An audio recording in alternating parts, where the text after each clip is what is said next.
Bien, buenos Adelante. días. Muchas gracias a todas y a todos por estar puntualmente presentes en la sesión de hoy, donde vamos a continuar hablando, pues, de plebiscito, de referendo, pero desde la perspectiva de los órganos electorales locales, de los organismos públicos locales electorales, los famosos OPLES. Desde luego, tenemos que recordar dos cosas. Una, bueno, pues lo que platicábamos ayer, ¿no? Que consulta popular es en el ámbito federal y en algunas entidades lo que en otras, pues la mayoría, se desdobla como plebiscito y referéndum, ¿no? Eso recordarlo. Por otro lado, también recordar que, perdón,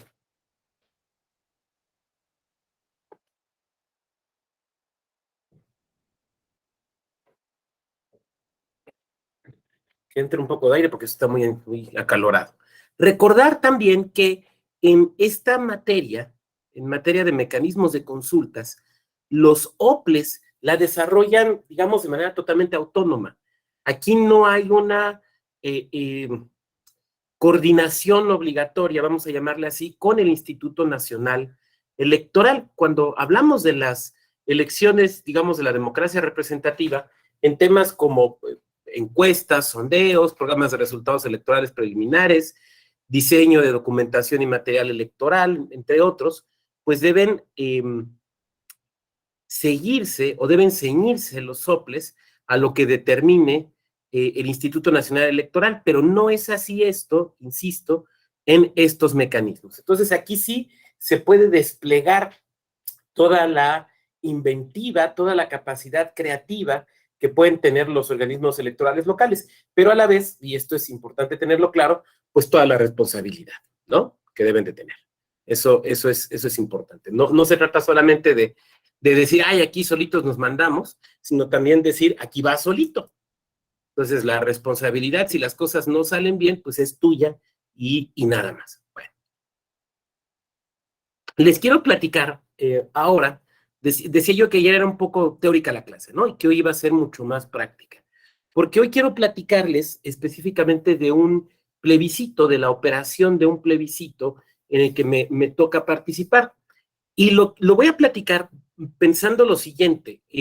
Primero, que creo que la experiencia práctica es muy importante. Esto ya lo decíamos ayer. Segunda, que es un ejemplo de cómo suceden este tipo de consultas. Y tercera, de manera que nos pueda servir también para que ustedes puedan aportar a partir de su experiencia, porque a lo mejor eh, Hedney o Yadni o Gabriela o Adriana o Gerardo, pues han participado en algún mecanismo de consulta y pues era muy interesante que nos lo platicaran. Y por último también, yo se los anunciaba ayer, para hablar de lo bueno, de lo malo, de lo que se hace bien y de lo que pues no salió. ¿Con qué finalidad? Pues con que a ustedes no les pase, ¿no? Me parece que eso que va por allí. Bueno, entonces vamos a comentar este caso.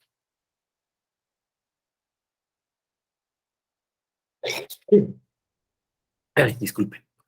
Acabado el proceso electoral de 2014, 2015, se acerca con nosotros, en mi otra vida, decía yo, de consejero electoral, se acerca con nosotros el presidente municipal de un municipio que se llama El Marqués, Querétaro, para solicitar la celebración de un plebiscito por petición del ayuntamiento. Y aquí es donde tenemos que platicar el primer tema. Siempre quienes defienden o defendemos la existencia de los órganos electorales locales, uno de los argumentos que se utiliza es que hay que conocer los contextos locales, de política, de dinámica, de grupos, de cultura, y que esto lo conocen, pues, los institutos locales, porque pues, es gente que o ha nacido allí o tiene muchos años en la entidad. Pero también hay que reconocer que eso implica necesariamente conocer las dinámicas de los municipios, porque así como no podemos decir que todo México es la capital, a veces pasa, ¿no? Que ve uno decisiones, bueno, hablo por mí, no puedo hablar por nadie más, ¿no? Ve uno decisiones de algunas autoridades federales y uno dice, no, pues esta la tomaron en un Starbucks en Polanco, ¿no? donde creen que fuera de la Ciudad de México todo es Naucalpan, y no, el país es sumamente rico y diverso, ustedes lo saben, pero también los municipios. Si alguien de aquí está en Chihuahua, no puede decir, pues todo es como es en la capital, ¿no? O si alguien de aquí está en Ciudad Victoria, no puede decir, pues todo Tamaulipas es como Ciudad Victoria, ¿no? Claro, hay que conocer la dinámica local, pero también las dinámicas municipales. Y este municipio era y es muy interesante por esto. ¿Y por qué es importante conocer las dinámicas municipales? Porque eso tiene que ver con la ejecución del mecanismo de consulta, ¿no? O sea, por eso es importante conocerla. Entonces, este municipio tenía varias características. Primero, su ubicación geográfica. Es un municipio conurbado a la capital de Querétaro. De hecho, forma parte de lo que se conoce, pues, como la metrópoli, junto con los municipios de Querétaro, Corregidora, El Marqués y Huimilpan. Bueno, pero esa es, digamos, una parte del municipio. La otra parte es eminentemente rural. Y es un municipio que hasta hacía unos 5 o 10 años previos a esta consulta que les platico, era eminentemente rural, era un municipio eminentemente rural. Pero ahora había crecido muchísimo, muchísimo la parte pegada a la ciudad, porque se habían construido grandes fraccionamientos, fracciones muy grandes, de clase, digamos, económica hacia abajo, sobre todo para personas obreras, y trabajadores manuales y administrativos. Entonces su población había crecido mucho, pero era una población, primero, que no era del municipio, que en un números importantes, ni siquiera era del Estado, sino era gente que llegaba a las maquiladoras y que venía sobre todo del norte del país, pero que se asentaba allí porque en el municipio de Querétaro ya no hay construcciones, ya el municipio, digamos, de Querétaro ya se llenó y es muy caro, tanto para comprar como para rentar. Entonces, ¿a dónde se van? A Corregidora o al Marqués. Pero como en el Marqués hay varias parques industriales, pues normalmente la gente tratamos de vivir cerca de donde trabajamos, ¿no? Entonces, bueno, pues se quedaban a vivir ahí en el Marqués. Entonces, la población, la mayor parte de la población había dejado de ser rural y se había convertido en urbana, pero no era población que tuviera necesariamente un arraigo en el municipio.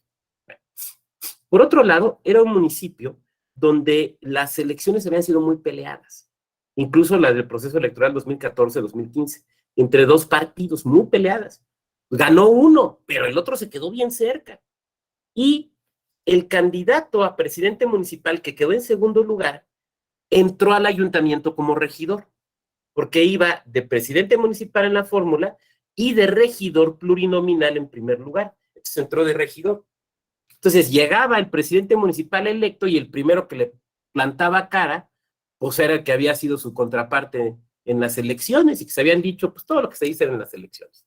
Es como poner yo el ejemplo de si en México tuviéramos vicepresidencia y fuera primero y segundo lugar, es como si Calderón hubiera sido presidente y el vicepresidente López Obrador, ¿no? Ya se imaginan qué bonito hubiera sido eso, ¿no? Entonces era bien complicado. Entonces, había también una confrontación muy fuerte entre estos dos partidos. Pero había un tercer factor. Como venía siendo un municipio rural, la élite política del municipio los grupos políticos eran originalmente gente, por ejemplo, profesores. Ustedes saben que los profesores, las profesoras son muy importantes en las comunidades y muchas veces son incluso una fuerza política. Y líderes campesinos. Pero como el peso se había desplazado de la parte rural a la parte urbana, ahora digamos que habían surgido nuevos liderazgos políticos del lado urbano, que no los querían nosotros, que eran, digamos, los grupos políticos tradicionales. Entonces ahí también había un choque incluso hasta hacia adentro de los partidos políticos. Entonces, todo eso nos hablaba de la complejidad propia de ese municipio. No estoy hablando del Estado, estoy hablando del municipio, de un municipio. Entonces, por ejemplo, de esta población de personas que vivían, digamos, hacia la parte urbana de este municipio, un buen número de estas personas no habían actualizado su credencial de elector. Venían llegando, insisto, sobre todo del norte, y no la habían actualizado, que llegaban a chambear, y jornadas digo, pues como es trabajar en una fábrica, jornadas muy pesadas, intensas y demás. Entonces, muchas de estas personas no les interesaba cambiar su domicilio. Entonces, pues, seguramente no querían participar, ¿no? estas dinámicas políticas internas, que las habíamos visto con mucha claridad porque en las elecciones que habían sido meses antes de esta petición, pues nos había tocado, yo había estado muy confrontado, muy fuerte, ¿no? De hecho, ahí nos pasó una cosa muy tensa, porque cuando en las elecciones constitucionales, en la elección del ayuntamiento, teníamos nuestro consejo municipal y estaban haciendo los cómputos. Y personas de los dos partidos estaban afuera, no nos tomaron el consejo, pero estaban afuera ahí como que, pues echando un lente, ¿no? Y en eso llegan los compañeros del INE a dejarnos, acá porque está pegando eso, no, salió peor,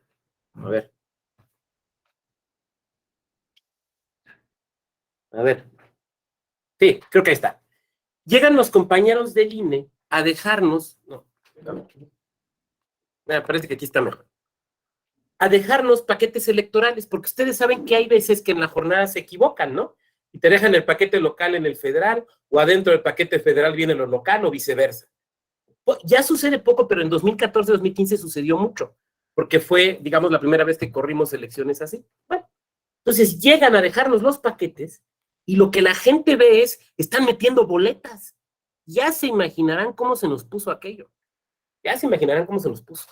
Entonces, era un asunto tenso, pues, ¿no? Ahora, la decisión del ayuntamiento.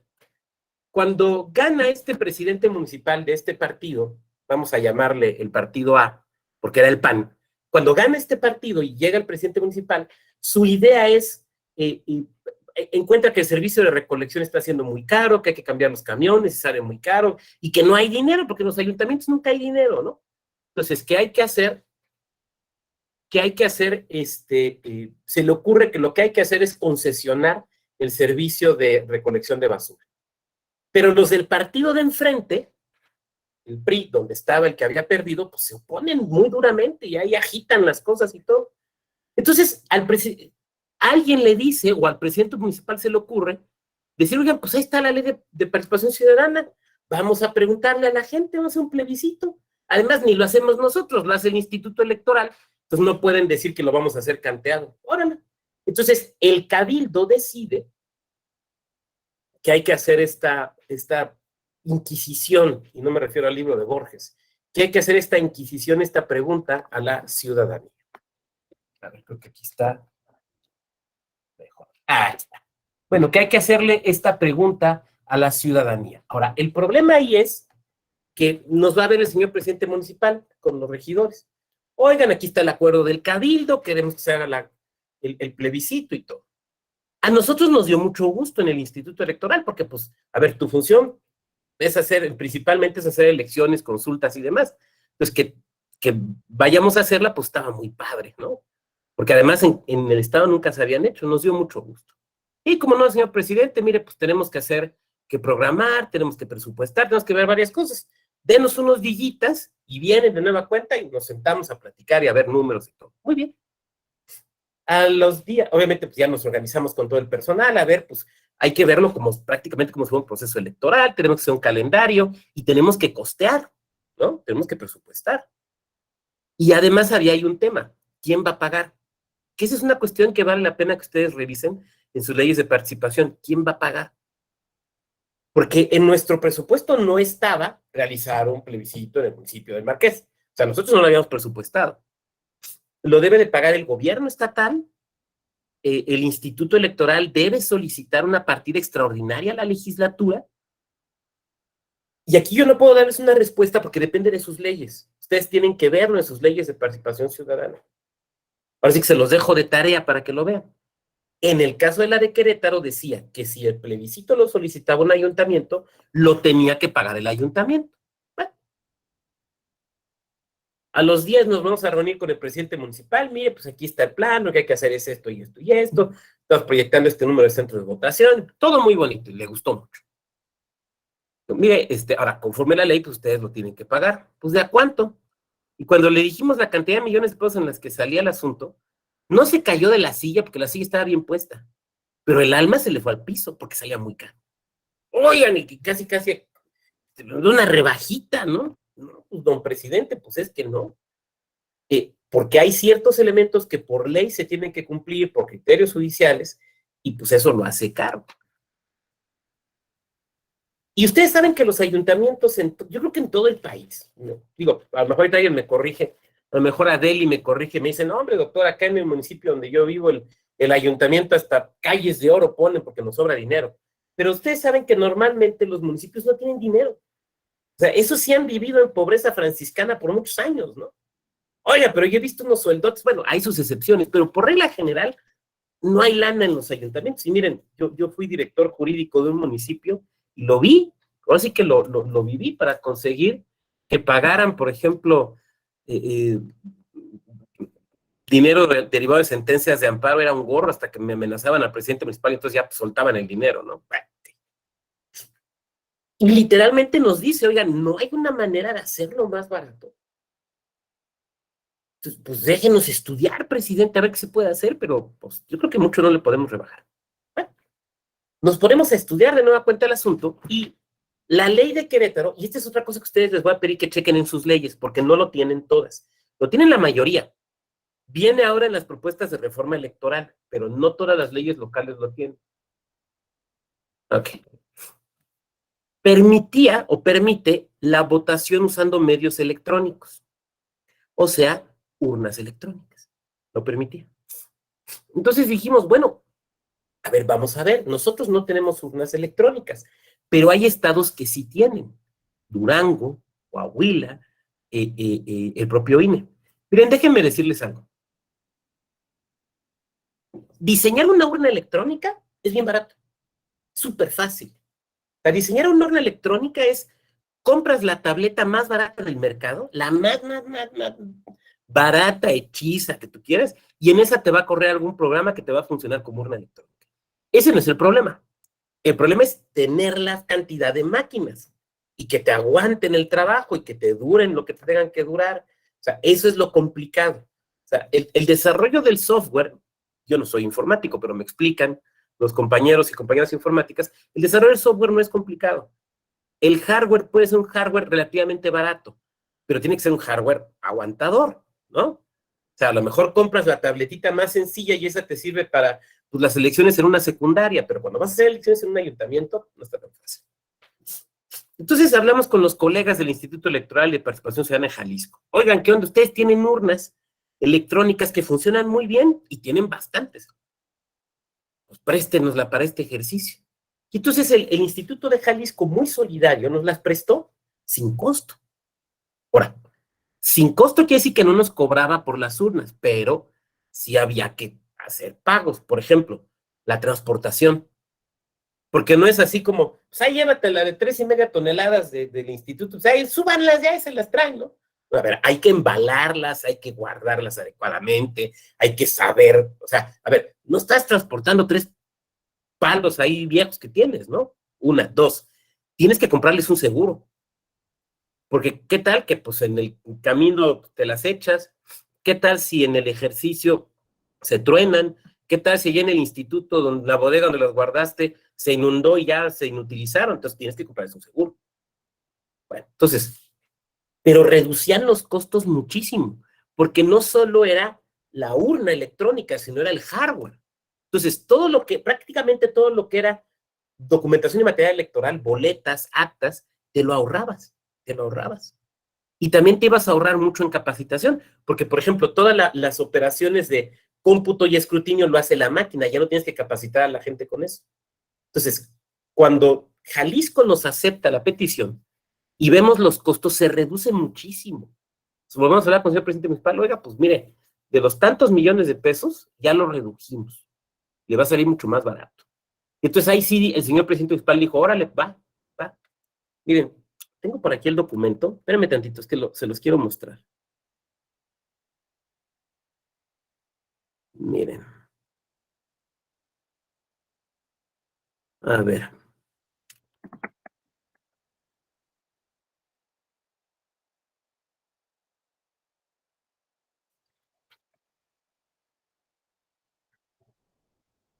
Permítame un segundo, es que pensé que lo tenía en el archivo, no lo tengo que bajar.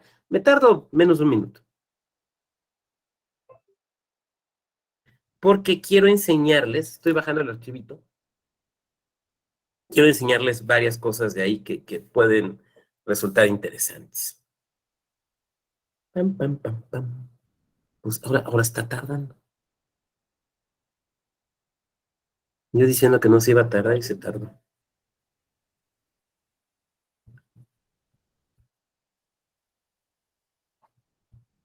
Bueno, se me ocurre otra opción. Ahí está. Ahí está.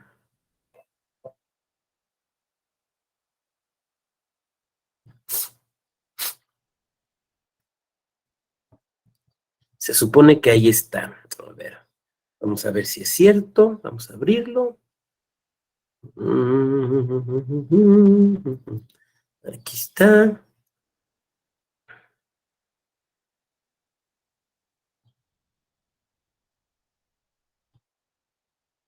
Hacemos este ajuste, luego reducimos aquí, ya quedó. Entonces cerramos esto de acá, me regreso aquí y vamos a proyectar.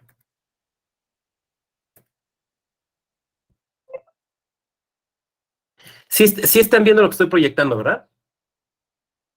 Bueno, ese es el informe, pero les quiero enseñar primero las urnas. Me voy a ir regresando para enseñarles otras cosas, pero primero les quiero enseñar las urnas. Aquí está. Esta es la urna que se usó. Esta es la urna electrónica que se usó, que era la urna de Jalisco. Seguramente varias y varios lo conocen. Ahora, esta urna tiene varias características que hay que observar. Primera, es una urna que puede funcionar conectada a la electricidad o con baterías. Tiene una batería con una amplia duración. Entonces, se tenían las urnas con su batería y se tenían baterías de repuesto, por aquello de las malditas dudas. De hecho, sí nos pasó en un centro de votación, una urna, la batería dejó de funcionar, entonces hubo que ponerle otra batería. Bueno, ¿ven el cursor? ¿Se ve el cursor? Bueno, esto aparte de aquí, esta es la pantalla donde se vota.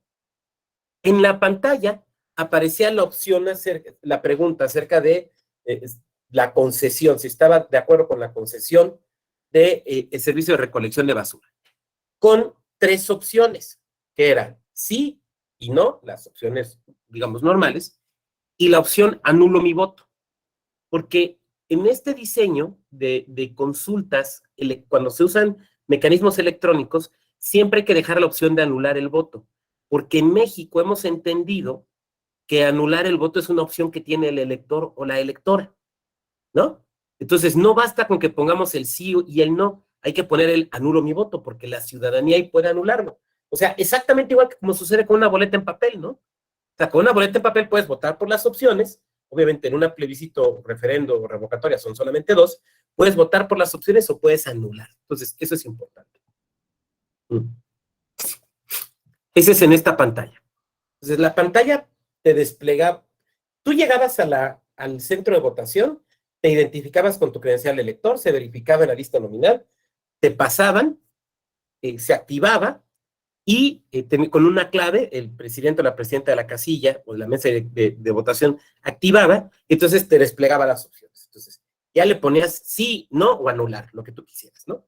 Entonces, en esta pantalla aparecía, usted escogió sí o no o anular. ¿Está usted de acuerdo? Te daba la posibilidad de verificar. Entonces ya le picabas. Sí, sí, fue mi opción, sí, estoy de acuerdo, ya le picabas. Si, hey, es que me equivoqué, me resbalé y ahí le pegué, pues te regresaba a la pantalla anterior. Ya que decías que sí, entonces tu voto se registraba y vean esta cajita que está aquí al lado, ¿la ven? Esta cajita de al lado. Aquí adentro hay, bueno, arriba hay una impresora. Esa impresora imprime el sentido de tu voto en algo parecido a un voucher, ¿no? Como cuando haces operaciones electrónicas. Y se mostraba aquí para que tú vieras que tu voto había quedado registrado con el sí, el no o el anulo, según lo que hubieras optado. Pero ese ticket tú no te lo llevabas. Ese ticket no se le entrega a la mesa directiva de casilla, sino que se queda guardado acá abajo. Esta es una cajita. Entonces, de todos los votos electrónicos, se imprime un documento que se llama testigo y queda aquí guardado. ¿Estamos de acuerdo? Ahora, yo les pregunto, ¿cuál es el voto? ¿El que quedó guardado en el cerebro de la computadora o el papelito?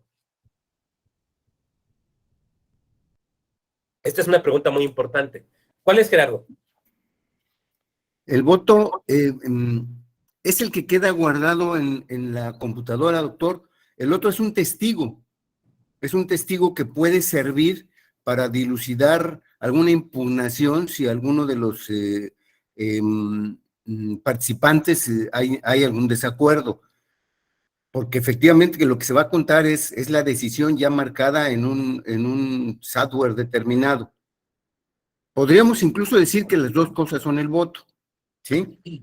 Uno es la contabilidad del voto y el otro es el testigo que marca la opción que eligió el votante. Y yo estoy de acuerdo con Gerardo, gracias Gerardo, el voto es el electrónico, el voto es el electrónico, el voto es el testigo, pero el voto es el electrónico, esto es muy importante. Ahora, estas computadoras no se conectaron a Internet, funcionaron como lo que conocen los informáticos, las informáticas, como máquinas tontas. Máquinas tontas porque lo que hacen es guardar la información y hacer operaciones básicas. ¿Qué operaciones básicas hacían? Bueno, al cierre de la jornada de consulta, estas máquinas lo que hacían era contar los votos. ¿Cuántas personas votaron y cuántos votos para cada opción? O sea, hacer el escrutinio y cómputo. Y la misma impresora te daba una tira más larga que era, hagan de cuenta, el acta de resultados, ¿no? Donde venían cuántas personas votaron, tantas por tal opción, tantas por tal opción. Y ya.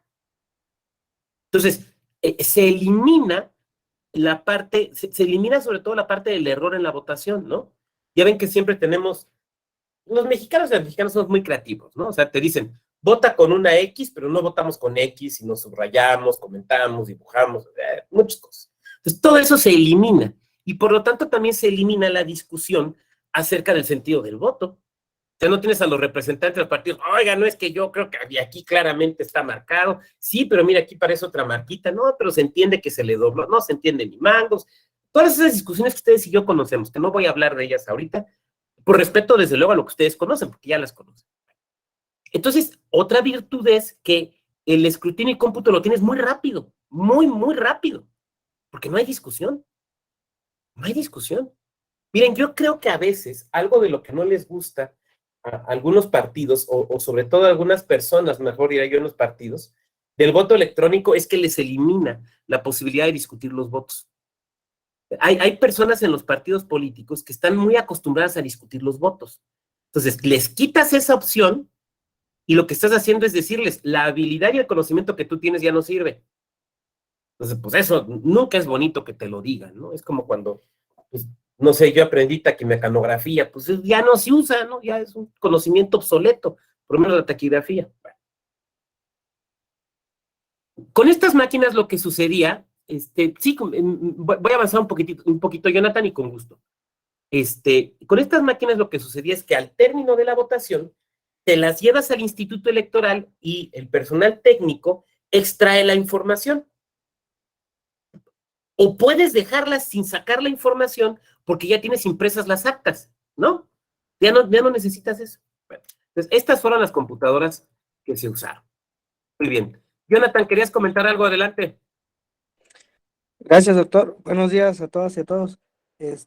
Además del punto que acaba de referir de que algunos partidos o actores políticos no les gusta esta manera porque ya se han acostumbrado a poder debatir el tema del voto, también pues es importante recalcar que además de esa cuestión, también algunos actores o más bien pues la gente de los representantes, pues no les conviene el voto electrónico porque no van a poder incidir en que se cometa alguna irregularidad para que a beneficio de ellos pudieran utilizarla para el tema de alguna impugnación de alguna nulidad de casilla, ya sea que se roben alguna urna, que se roben los votos, que se roben el paquete electoral.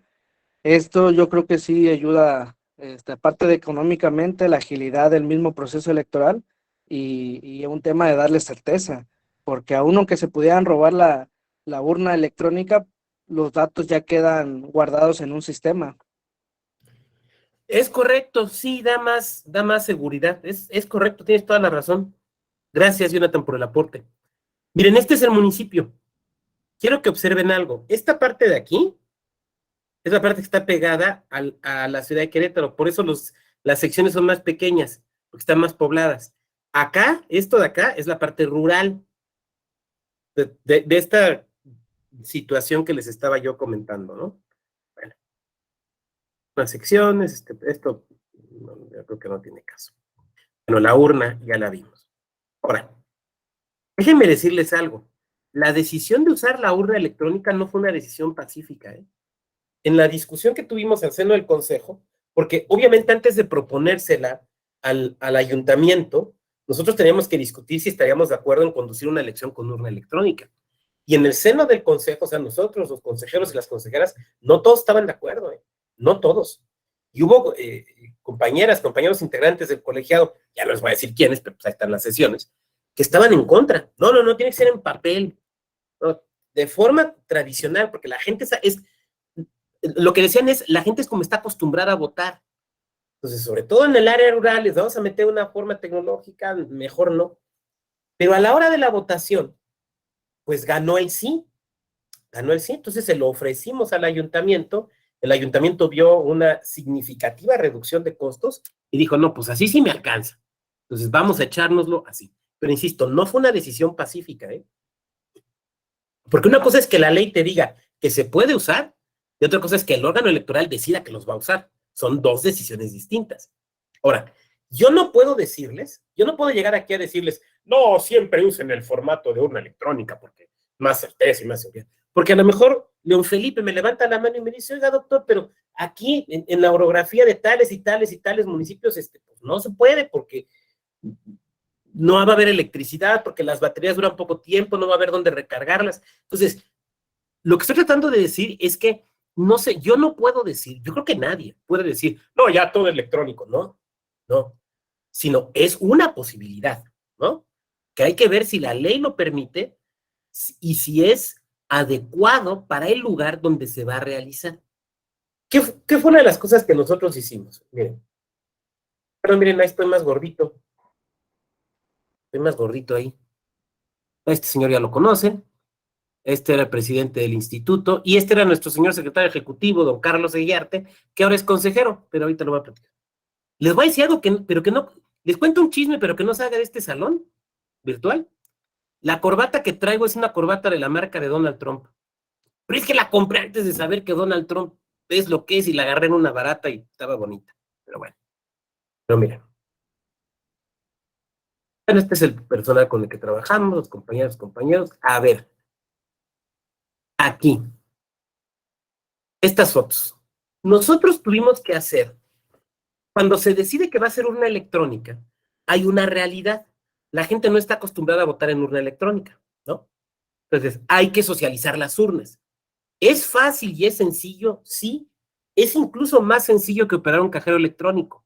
Pero hay que reconocer dos cosas. Primera, que siempre que te enfrentas a una nueva tecnología, pues tienes dudas de cómo funciona, no la vayas a regar, no vayas a echar a perder, lo que sea. Hay dudas. Y segunda, que atendiendo a la ruralidad del municipio, había personas que no podíamos nosotros decir, ¿a poco no ha usado un cajero electrónico? No, nunca lo han usado. Entonces, había que socializar la urna.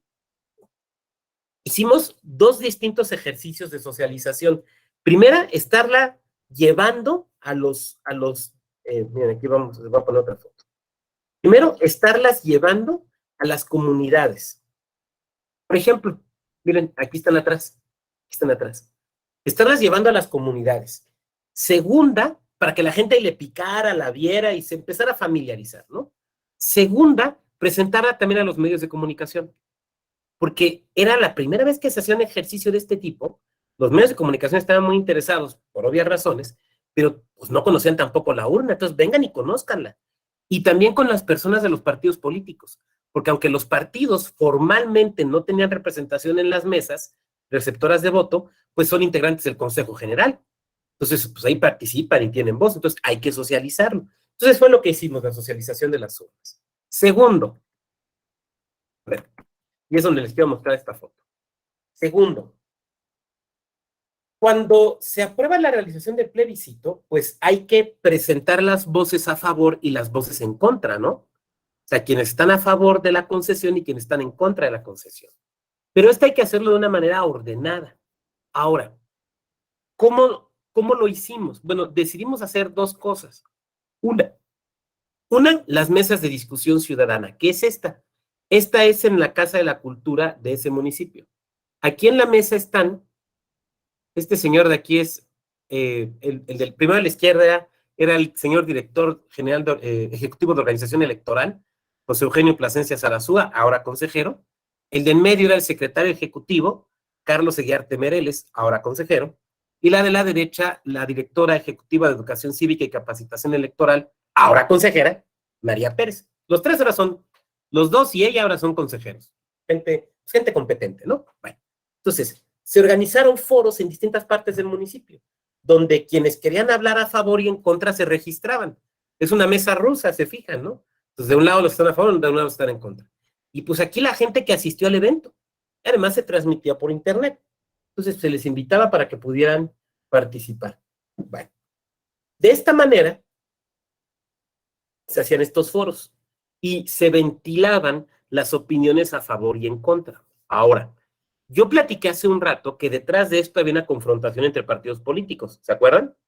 También platiqué que había un contexto pues del decaimiento de ciertos grupos políticos y el surgimiento de otros, incluso entre los partidos. Entonces tuvimos que estar muy atentos a eso para evitar que nos reventaran los eventos, que siempre era un riesgo, siempre era un riesgo. Y entonces uno no puede nada más decir, pues yo soy el órgano técnico y yo lo hago donde me place y cuando me place y que se frieguen, no. Hay que entender las dinámicas del lugar, porque si no, tú mismo como órgano electoral le metes ruido al evento, entonces hay que saber hacer las cosas. Afortunadamente nos fue bien, hubo algunas discusiones acaloradas, pero en ningún caso llegaron a aventarse sillas ni cosas por el estilo. Este de aquí, por ejemplo, es un foro de la misma naturaleza. Este es muy al inicio, digamos. Este es más adelante en una comunidad. Y aquí, ya lo que hacíamos en estos foros es que nos llevábamos las urnas, para que terminando el foro, le decíamos a los asistentes, vénganse, miren, prueben las urnas, vénganse. Ya iban y le picaban, ay, es que mi hijo le quiere picar, sí, que le pique, o sea, aprovechábamos el evento para socializar, es lo que quiero decir. Bueno, fuimos diseñando alguna documentación, miren, aquí están. Este es un díptico donde presentábamos la información a favor y en contra. Ahora, ¿de dónde la sacábamos? Porque no era cosa de que nosotros dijéramos, pues ahí busquen argumentos, no, sino de los propios foros, ¿ok? O sea, de los foros haces relatoría con las opciones a favor y las opciones en contra. Entonces, lo que hacíamos era presentarlas. Ahí están las opiniones a favor, las opiniones en contra. Entonces, ojo, esto es muy importante. La difusión la hace el instituto, pero las opiniones no son del instituto. ¿Estamos de acuerdo? Porque el instituto no puede tener un interés en que gane una opción. Es como si dijéramos que el instituto quiere que gane o pierda un partido. No. Miren, les voy a decir una cosa que a veces no reconocemos, pero cuando uno es consejero o consejera, ¿cuál es la elección ideal? Aquella donde quien gane, gane por mucho margen. Eso es lo que quieres. Que gane el que sea, pero por un buen margen, con claridad, para que esté todo más tranquilo. Pero no te interesa quién gana, ¿no? Es lo que quiero decir. Los carteles, este es un cartel del sí y la manta. Muy bien. Aquí tenemos, por ejemplo, más información de la consulta ciudadana, porque estos eran los que autorizamos, los que les presenté antes eran los que autorizamos del sí, pero también había del no. La promoción, ¿cómo hicimos la promoción? A ver, no se hizo en televisión. Lo que se hizo fue utilizar radio, pero sobre todo acudir a esto, a los camiones, porque es un municipio donde la gente se mueve mucho en camiones, por las características que yo ya dije. Entonces, los camiones y estas camionetitas que andan en las ciudades con anuncios, ¿no? Ahora, no en todos los casos se puede. Por ejemplo, estas camionetitas con anuncio, en algunas ciudades están prohibidas. Entonces, ahí, por ejemplo, habría que ver la reglamentación de los anuncios en vía pública por municipio, ni siquiera por estado, por municipio. Y bueno, pues esta en los camiones la verdad es que nos resultó muy bien. Ahora, les quiero platicar algo. No fue la única promoción que usamos. ¿Saben cuál nos funcionó muy bien? El perifoneo. El perifoneo. ¿Por qué? Pues ustedes saben cuál es el perifoneo, ¿no? O sea, son los que van de calle en calle ahí con la bocina, ¿no? Se compran, se venden, esos. Entonces, contratábamos vehículos que hacían perifoneo, y entonces iban, sobre todo por las comunidades, ahí haciendo el perifoneo. Y otra cosa que nos funcionó muy bien fue contar con el calendario de festividades del municipio. De festividades y de mercados y tianguis. ¿Por qué? Porque, por ejemplo, lo que hacíamos era, tal día es la fiesta de San no sé quién o de la Virgen de tal cosa, entonces va a haber fiesta en el lugar, va a haber gente y van a ir de otras comunidades.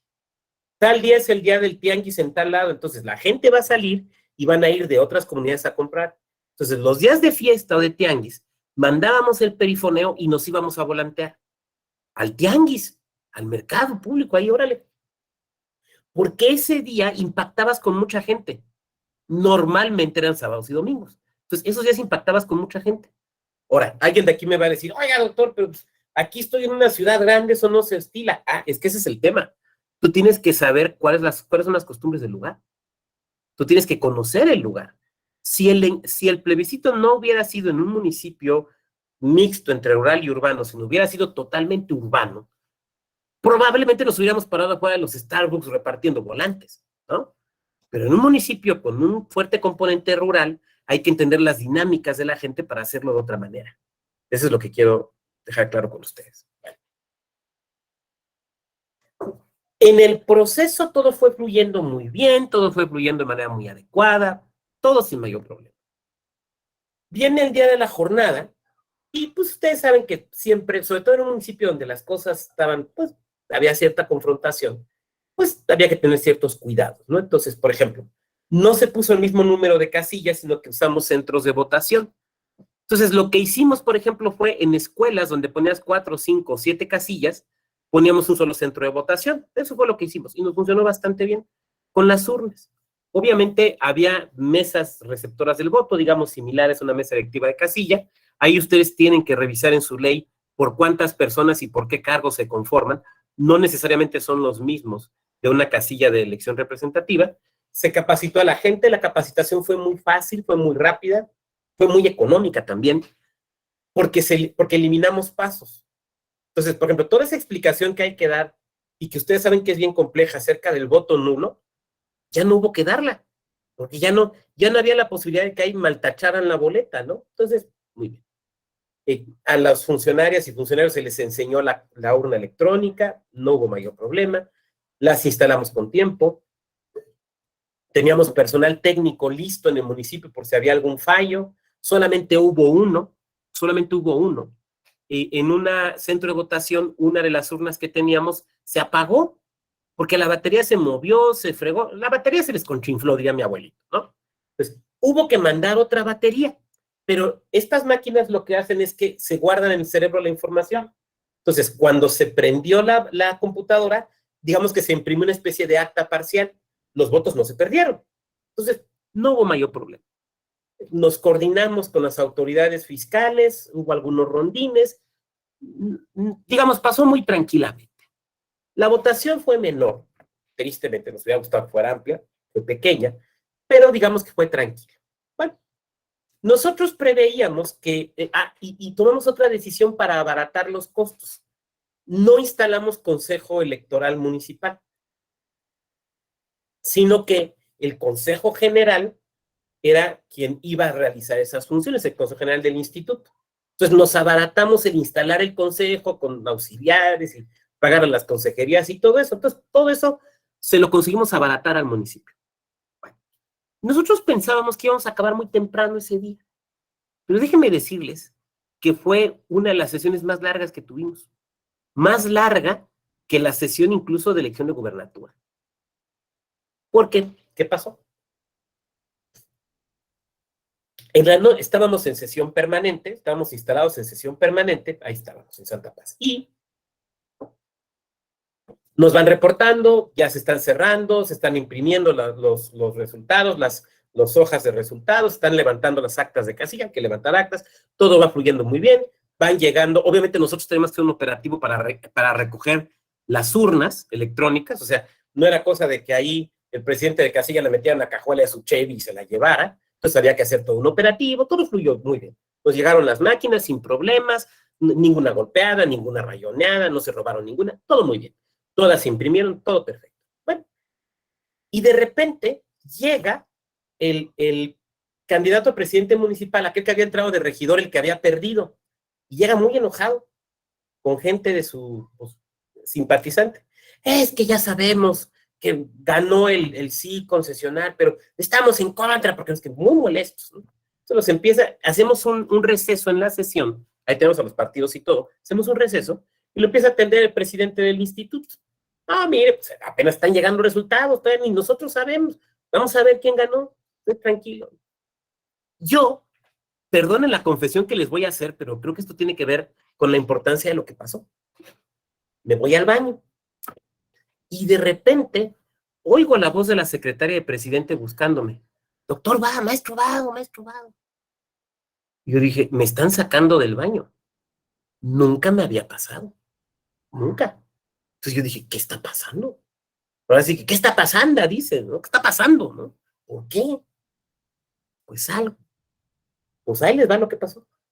Resulta que alguien, no voy a decir nombres, se le ocurre que hay que, vamos nosotros, estábamos en receso y vamos a regresar a la sesión, pero en el salón de sesiones habían quedado pues los compañeros de la prensa, gente del instituto, los representantes de los partidos, pues ahí estaban, ¿no? Bueno, imprimen hojas de resultados, porque el sistema lo que hacía es que te arrojaba una hoja, hojas de resultados, ¿no?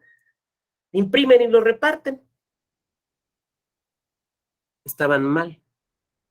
La columna del sí traía los resultados del no. La columna del no traía los resultados del sí.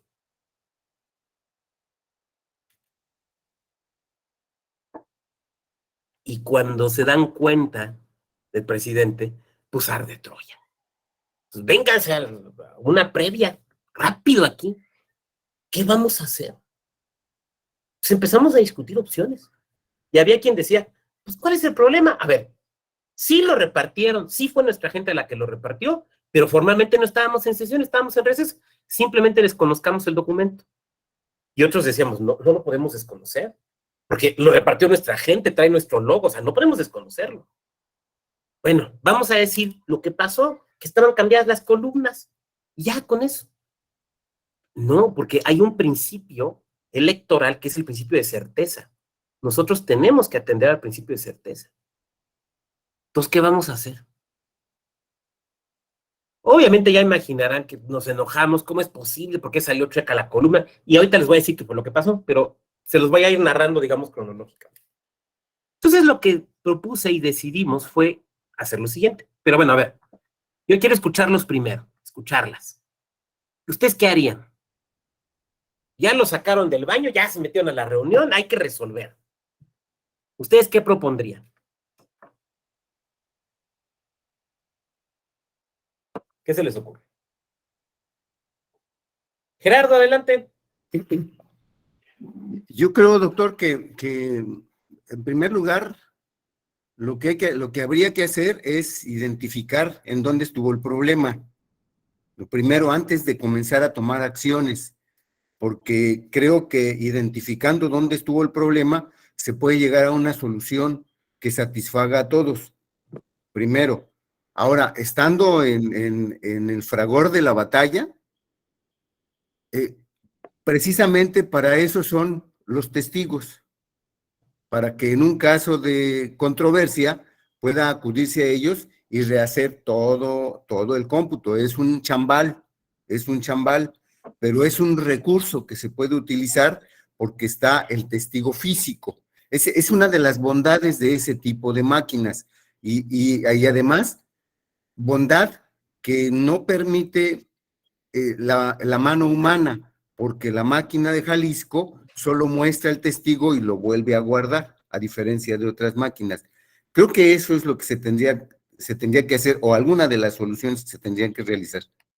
Muchas gracias, Gerardo, muchas gracias. Bueno, pues aquí tenemos ya el consejero Gerardo Martínez nos hace una propuesta. ¿Quién más?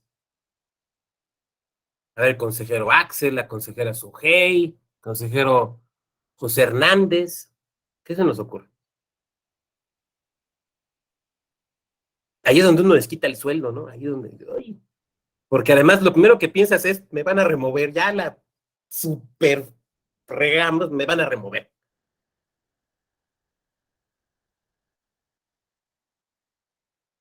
Bueno, los compañeros técnicos nos dijeron, bueno, miren, una opción es que entremos a los cerebros de las computadoras y se saque la información y se presente. Y eso me prendió las alarmas, porque yo me acordé de mi experiencia en 2006, en las elecciones de 2006, y recordé algo, que hay criterios del tribunal que dicen que tú no puedes abrir paquetes electorales a lo borras, sino que tiene que haber una razón para que abras un paquete electoral, una razón jurídica. Aquí no hay paquete electoral en papel o en un portafolito, ¿no? Pero hay una especie de paquete electoral electrónico, que son los votos. ¿Dónde están? En el cerebro de la computadora. Si nosotros nos metíamos al cerebro de la computadora y luego venía una impugnación, el tribunal válidamente nos iba a decir, ¿y por qué se metieron? No, pues es que imprimimos unas hojas chuecas. Ok, pero esas hojas eran parte del procedimiento legal. No, pues no. Entonces no tenían causa legal para meterse en el cerebro. Imagínense que encima de la burrada todavía nos anularan, ¿no? Entonces, no, o sea que no nos podemos meter. Entonces, respetuosamente sugerí lo que dijo Gerardo. Dije, a ver, vamos a recontar los testigos. A ver, ¿hay algún señalamiento? ¿Hubo alguna queja, alguna hoja de incidente? ¿Se documentó en alguna de las actas de alguna ciudadana o ciudadano que haya dicho, yo voté por el no y me apareció en el boletito el sí? Porque si hubiera habido alguna queja así, híjole, no, ninguna. Seguros. No hay. Ok, está bien, no hay. Pues vamos a recontar los testigos. Entonces, regresamos a la sesión. Obviamente este señor que había ido a protestar, había ido enojado, en esas hojas los resultados le parecía que le estaban dando la razón, que había ganado el sí. Entonces el ambiente estaba muy tenso. Los partidos estaban ahí medio. Bueno, llegamos y lo que dice el presidente, reiniciamos la sesión y dice el presidente, bueno, se acaba de repartir esta hoja, que no sé qué, debemos decirle que reconocer que esa hoja está mal, que los resultados están invertidos. Cuando dijo eso, en toda la sala se dio el que hicieron la gente de los partidos y los medios. En virtud de lo anterior, vamos a proceder a hacer un recuento total de testigos de los votos. Porque no podíamos nosotros nada más salir a decir, híjole, hubo este error, hay que dar el remedio y el trapito, ¿no? Porque eres autoridad, pues tienes que resolverlo. Vamos a hacer esto.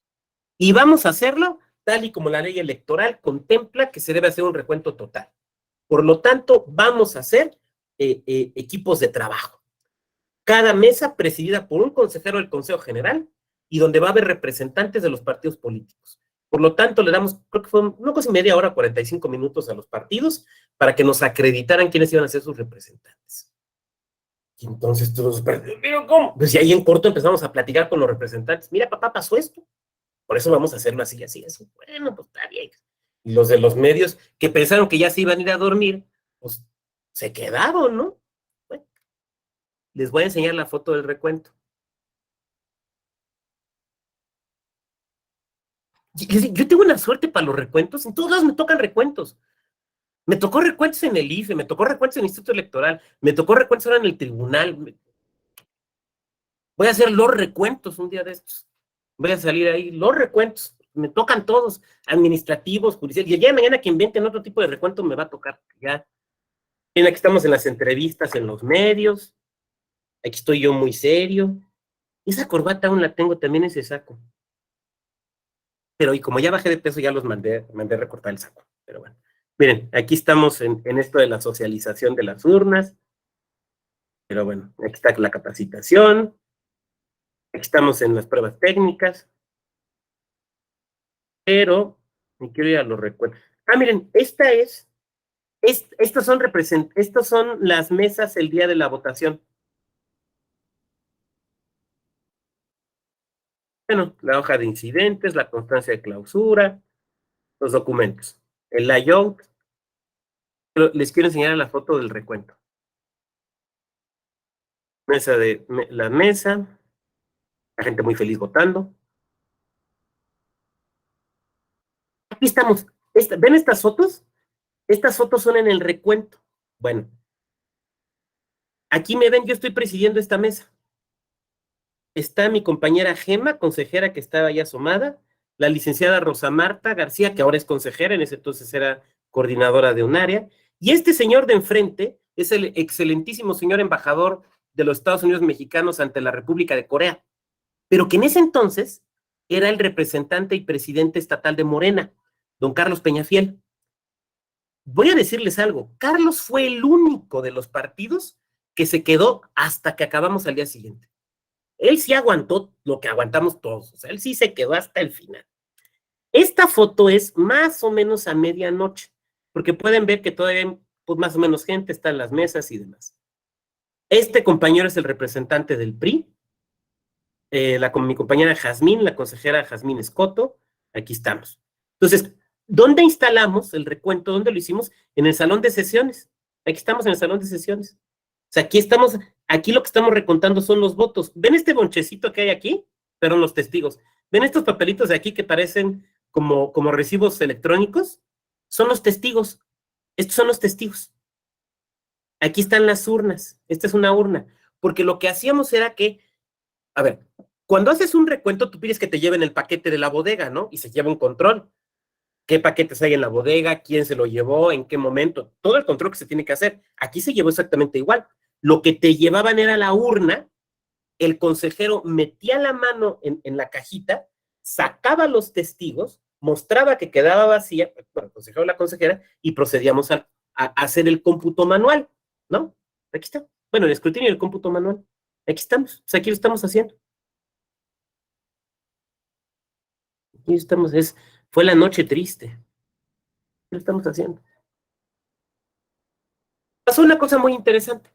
Cuando íbamos en la tercer casilla, levanta la mano el representante del Consejo General del PRD, el licenciado Chuy, y dicen, oigan, a ver, ya vimos que sí pasó lo que ustedes nos dijeron, que sí, nada más se cambiaron las columnas.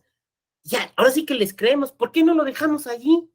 Y empiezan otros representantes del partido diciendo lo mismo, sí, ya les escribí, o sea, fue un error, pero no pasa nada, ¿no?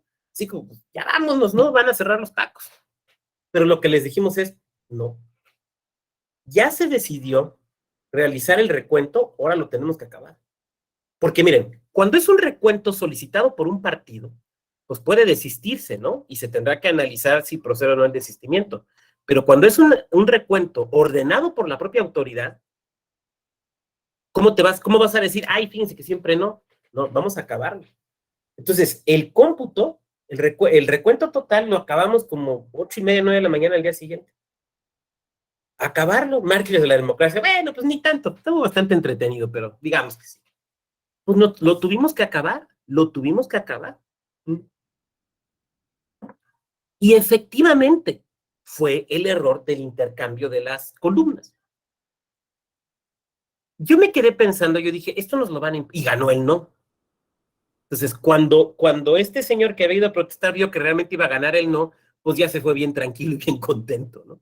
Pero dijimos, ahora, quienes se nos van a poner broncos son los del ayuntamiento, ¿no? Presidente municipal. Yo dije, bueno, seguramente esto nos lo van a impugnar. Al día siguiente, ¿cómo nos fue en medios? Pues sí nos pegaron, sí, porque pues sí hubo un error, ¿no? Pero la verdad es que fue bastante tranquilo porque los mismos medios dieron fe que lo que hicimos inmediatamente fue, pues tomar medidas para corregir, medidas efectivas, protegiendo el valor de certeza. Miren, aquí hay una cosa que es muy importante tener clara. Todo funcionario electoral, toda funcionaria electoral, y estoy hablando desde el compañero CAE o la compañera CAE hasta un magistrado, consejero, consejera del INE, siempre tiene que poder identificar con qué principio constitucional está relacionada la acción que está ejecutando, siempre. Todos nuestros actos como funcionarios electorales están vinculados con algún principio de la materia electoral. Por ejemplo, si aquí me levantara la mano Axel y me dijera, a ver, ¿y su clase? El dar clase, ¿con qué principio está vinculado? Yo diría que con el de certeza, con el de tener información pertinente, correcta y adecuada que nos permita desempeñarnos de manera adecuada en cuestiones electorales. Entonces, siempre tenemos que poder hacer esto, porque todos los actos electorales están vinculados con un principio de la materia, o con un principio del voto, o con un principio de las elecciones, o con una decisión fundamental de la Constitución, ¿no? ¿Cuál era el principio que nosotros teníamos que tutelar? El de certeza, el de certeza. Entonces, pues fue la forma en la que lo hicimos. Entonces, digamos que en prensa nos fue bien, la verdad es que nos fue bien. Pero yo dije, nos van a impugnar. Seguramente algún partido se va a quejar y nos van a impugnar. Nadie impugnó, cosa que les dio mucha tranquilidad, pero nosotros no podíamos, o sea, el día de la noche triste, nosotros no podíamos saber si nos iban a impugnar o no. Nosotros teníamos que obrar de manera correcta, ¿no? Bueno, pues nos van a impugnar. No nos impugnaron, pero tuvimos que hacer una investigación. ¿Qué fue lo que pasó? ¿Qué fue lo que pasó? Porque además yo pensaba no solamente que nos iban a impugnar, sino que nos iban a iniciar procedimientos de remoción. Ahora, como consejero no te debe espantar eso. Yo te voy a decir algo. Si el día de mañana eres consejera o consejero, ten por seguro que te van a pasar dos cosas. Primera, van a impugnar tu nombramiento. Segunda, en algún momento van a pedir tu remoción. Tenlo por seguro, porque en algún momento vas a decidir algo que no le va a gustar a un partido. Cualquier cosa. Entonces van a pedir tu remoción. Entonces, eso no te debe de espantar. Es como decir, pues no quiero andar con nadie porque a lo mejor me cortan, entonces pues ya me quedo guardadito en mi casa. No, o sea, la vida es así y la vida electoral es así. El chiste es no que te quieran impugnar, el chiste no es que te quieran, que te inicien un procedimiento de remoción. El chiste es que no les des causa, que realmente te remuevan, ¿no? Bueno, entonces nos pusimos a investigar, ordenamos una investigación, a ver qué pasó, por qué pasó esto. Y entonces empezamos a rastrear qué fue lo que había sucedido. Lo que pasó fue lo siguiente. Tenemos las urnas electrónicas, las tenemos con suficiente tiempo, hacemos las pruebas y demás, y se hacen sesiones de revisión, de verificación, con los compañeros informáticos y las compañeras del Instituto de Jalisco y con el nuestro. O sea, se hacen simulacros. Y en el último simulacro se pide unos ajustes en esa hoja de resultados. Oye, necesitamos que esto aparezca así, así, así. Dicen, sí, ¿cómo no? Entonces, entran aquí sí, miren, a lo mejor me voy a equivocar, no me sé los términos exactamente técnicos, pero si alguien de ustedes lo sabe, me podrá corregir. Digamos que entran al programa, corrigen los algoritmos o ponen otros, programan para que salga lo que se pidió, pero al hacerlo, movieron las otras cosas y se dio la inversión de las columnas. Pero la realidad es que ya no se verificó después. Entonces, eso fue lo que pasó. Ahora, esa hoja de resultados, vamos a suponer que eso hubiera pasado y la hoja de resultados hubiera salido chueca. En principio no hubiera sido problema, porque esa hoja, digamos que era interna. ¿Qué era lo que se iba a presentar en sesión? De hecho, es lo que ya se tenía. Las actas de resultados impresas por las computadoras y el cómputo se iba a hacer allí. Entonces, en realidad no hubiera pasado nada. Pero alguien, que insisto, no voy a ventanear gente, le dice al personal interno, agarren esta hoja de resultados y repártanla. Pero no debía haber dicho eso. Pero lo dijo, los compañeros atendieron la instrucción, porque las instrucciones se acatan, no se cuestionan, se acatan. Entonces, tampoco podemos decir que fue responsabilidad de ellos, ¿no? Entonces, por eso pasó eso. ¿Qué les diría yo al final de toda esta experiencia que les estoy tratando de transmitir? Bueno, que nunca puedes dar por seguro que ya lo viste todo y que todo está perfectamente medido y acordado y que no hay errores. Siempre hay la posibilidad de los errores, siempre. Quienes de ustedes tienen experiencia en lo electoral, miren, yo ando en esto desde el 91, pero yo sé que aquí hay gente que tiene más experiencia que yo. Entonces, quienes tienen experiencia en el electoral saben que siempre pueden pasar cosas, que hay cosas que puedes prever, pero hay otras que no. Por ejemplo, esta situación, pues no, o sea, no previmos que alguien iba a mandar repartir la hoja, ¿no? Entonces, lo que necesitas tener en esta cuestión es capacidad de respuesta. de adaptación a la circunstancia específica e inmediata. Ahora, no cualquier respuesta es válida, sino solo aquella que atienda a los principios de la materia. Entonces, cuando pasa, ya ven que los gringos tienen una frase que dice, cuando no sepas qué hacer, pregúntate qué haría Jesús, ¿no? Sí la han oído, ¿no? What Jesus did, ¿no? ¿Qué haría Jesús? Aquí el tema es, cuando te enfrentas a una cosa así de bote pronto, no que te preguntes qué haría Jesús, Jesús no era funcionario electoral, sino que te preguntes qué principio electoral, qué principio de la materia tengo que tutelar. ¿Cuál es el principio aquí más importante? Legalidad, certeza, imparcialidad. ¿Cuál es? ¿Cuál es el que está en riesgo? Y por lo tanto tengo que protegerla. Entonces, siempre tienes que obrar con los principios, siempre, siempre, siempre. Porque son los que tienes que tutelar, ¿no? Entonces, eso por un lado. Por otro lado,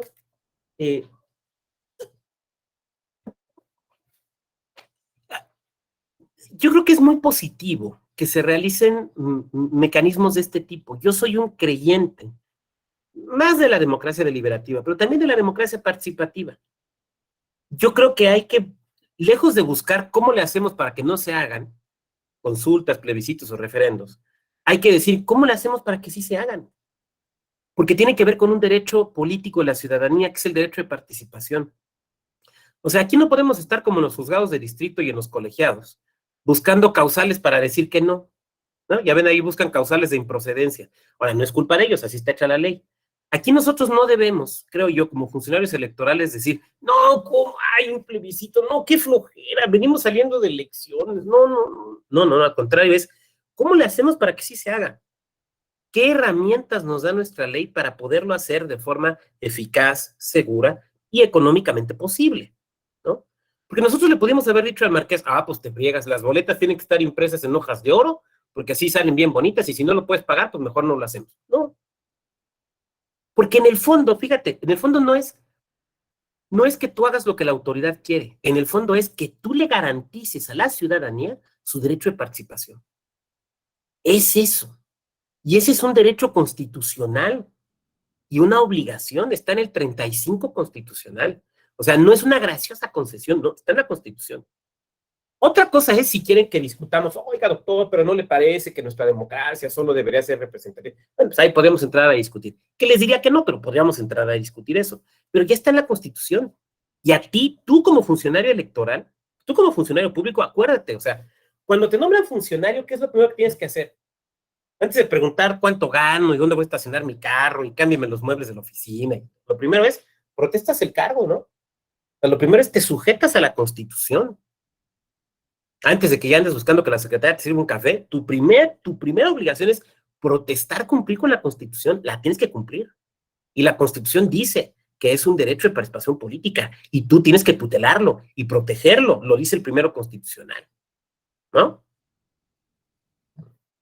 Tercero, que para la ejecución de las consultas, plebiscitos, referendos, revocaciones, hay que entender que siempre hay un trasfondo político atrás, siempre, porque son decisiones políticas, ¿no?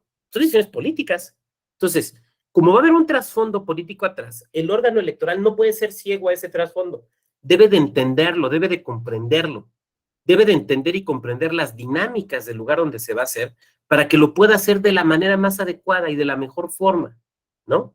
Lo cual implica que no solamente digas, es que los institutos conocemos nuestro estado, no, tienes que conocer sus municipios, tienes que conocer su realidad, pero conocerla es conocerla, a ver.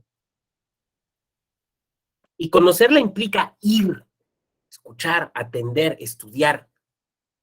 Por ejemplo, en el Marqués, en este municipio que les digo, venden unas nieves muy ricas. Pero yo no podía decir, ay, conozco el Marqués, porque pues 3 domingos he ido con mi hijo a comer nieve. No, usted no conoce el Marqués, usted conoce las nieves del Marqués, pero no conoce el municipio. Hay que estudiar el municipio, ¿no? Para poder ejecutar esto adecuadamente. Les he querido platicar esta experiencia, porque creo que puede resultar interesante. Y como ustedes habrán visto, tal vez con poco pudor, les he platicado hasta lo que nos salió mal, o los errores que se cometieron. Porque el día de mañana que a ustedes les toque, ojalá, operar, conducir, dirigir un mecanismo de este tipo, ojalá esta experiencia que les estoy platicando les sirva para que esos errores no los cometan, ¿no? Cometerán otros, pero esos no. Es como con los padres, ¿no? No queremos cometer los errores que nuestros padres tuvieron con nosotros. Pues esos no los vamos a cometer, pero vamos a cometer otros. Pero pues que esos no los cometan. E implica esto también esta invitación que les estaba haciendo durante toda esta clase, de que conozcan su ley. Hay que echarse un clavado en su ley de participación. No hay que asumir que es exactamente igual. Es igual de la de la Ciudad de México. A mí me dijeron que es igual que la de la consulta popular. No, estúdiala, léetela bien. Ve qué opciones te da. Por ejemplo, ¿te permite el voto electrónico? Por ejemplo, ¿te permite reducir los candados de seguridad para que sean más baratas las elecciones? O al contrario. Por ejemplo, ¿te remite directamente a la ley electoral o local o te remite a la LEGIPE para efectos de supletoriedad? Eso yo no se los puedo decir. Eso lo tienen que investigar ustedes, porque son quienes lo van a ver y lo van a vivir. Les diré también que no se desanimen, porque si uno ve los porcentajes de participación, oiga, doctor, pues son muy chiquitos, 3%, 6%, 5% y ya fue mucha gente. Miren, ser ciudadana o ser ciudadano es como aprender a andar en bicicleta o como aprender a nadar. Se aprende haciendo. Hace poco leí una nota, nunca supe si fue real o no. Entonces, no sé si sea cierta o no, pero me parece ilustrativa. Que cuentan el caso de un señor que se ahogó porque no sabía nadar. Metió al mar, había leído cómo nadar, se mete al mar, pensó que sabía nadar y no sabía nadar y se ahogó. Porque ¿cómo aprendes a nadar? Nadando. ¿Cómo aprendes a andar en bicicleta? Pues andando en bicicleta, no hay de otra, ¿no? ¿Cómo aprendes a manejar un auto? Pues te subes y lo manejas, ¿no? Ser ciudadano se aprende siéndolo. Y nosotros estamos, después de todos estos ejemplos históricos que les platiqué ayer, estamos reencontrándonos con la democracia participativa.